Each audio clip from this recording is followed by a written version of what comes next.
आइए जानते हैं हनुमान जी के जन्म के बारे में। सनातन धर्म में श्री हनुमान जी को भगवान शिव का रुद्रावतार, पवनपुत्र, अंजनी सुत और संकटमोचन के रूप में पूजा जाता है। उनका जन्म केवल एक महान वीर के रूप में नहीं, बल्कि धर्म की रक्षा, भगवान श्री राम की सेवा और भक्तों के कल्याण के लिए हुआ था। उनके जन्म की कथा अत्यंत पवित्र, प्रेरणादायक और दिव्य मानी जाती है। प्राचीन काल में अंजना नाम की एक अप्सरा स्वर्गलोक में रहती थीं। एक ऋषि के शाप के कारण उन्हें पृथ्वी पर वानरी रूप में जन्म लेना पड़ा। शाप के अनुसार उन्हें तभी मुक्ति मिल सकती थी जब उनके गर्भ से भगवान शिव के अंशावतार का जन्म होगा। पृथ्वी पर जन्म लेने के बाद अंजना का विवाह वानरराज केसरी से हुआ। केसरी अत्यंत पराक्रमी, धर्मनिष्ठ और वीर योद्धा थे। वे सुमेरु पर्वत पर निवास करते थे और अपने पराक्रम के कारण सभी उनका सम्मान करते थे। संतान प्राप्ति के लिए अंजना और केसरी ने वर्षों तक कठोर तपस्या की। उनकी तपस्या से प्रसन्न होकर भगवान शिव ने वरदान दिया कि वे स्वयं अपने रुद्रांश से उनके पुत्र के रूप में अवतरित होंगे।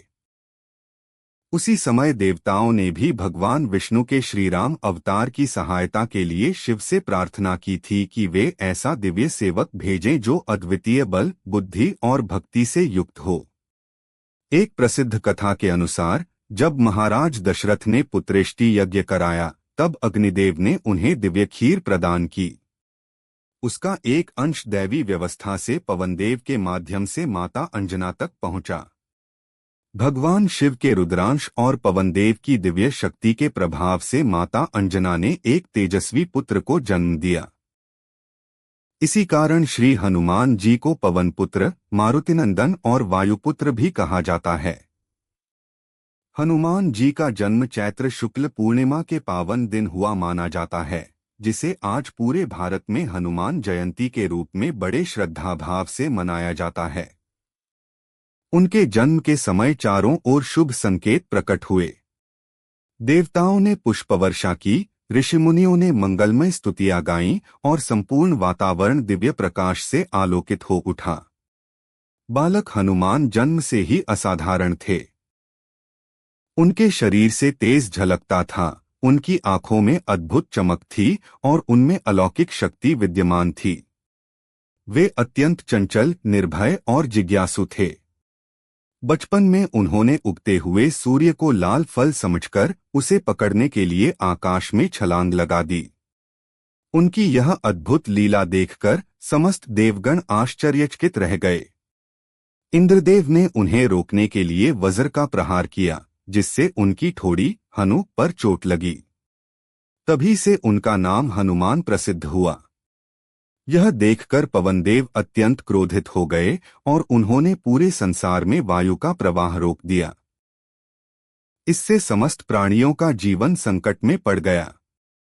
तब ब्रह्मा, इंद्र, सूर्य, वरुण, यम, कुबेर और अन्य देवताओं ने मिलकर बालक हनुमान को अनेक दिव्य वरदान दिए। ब्रह्मा जी ने उन्हें किसी भी अस्त्र शस्त्र से लगभग अवध्य होने का वरदान दिया। इंद्रदेव ने अपने वज्र से भविष्य में कभी हानि न होने का आशीर्वाद दिया। सूर्यदेव ने उन्हें समस्त वेदों, शास्त्रों और ज्ञान का अधिकारी बनाया। वरुणदेव ने जल से सुरक्षा का वरदान दिया। अग्निदेव ने अग्नि से अप्रभावित रहने का आशीर्वाद दिया और पवनदेव ने उन्हें अतुलनीय गति, बल और ऊर्जा प्रदान की। इस प्रकार श्री हनुमान जी केवल एक वानर बालक नहीं थे, बल्कि देवताओं के वरदानों से विभूषित, भगवान शिव के अंशावतार और भगवान श्री राम की सेवा के लिए अवतरित दिव्य महापुरुष थे। उनका संपूर्ण जीवन निस्वार्थ सेवा, अटूट भक्ति, विनम्रता, पराक्रम और धर्म की रक्षा का सर्वोच्च आदर्श है। आज भी करोड़ों श्रद्धालु विश्वास करते हैं कि सच्चे मन से श्री हनुमान जी का स्मरण करने पर वे अपने भक्तों के संकट दूर करते हैं, भय का नाश करते हैं और जीवन में साहस, शक्ति तथा आत्मविश्वास का संचार करते हैं। जय श्री राम। जय हनुमान ज्ञान गुण सागर। जय बजरंगबली।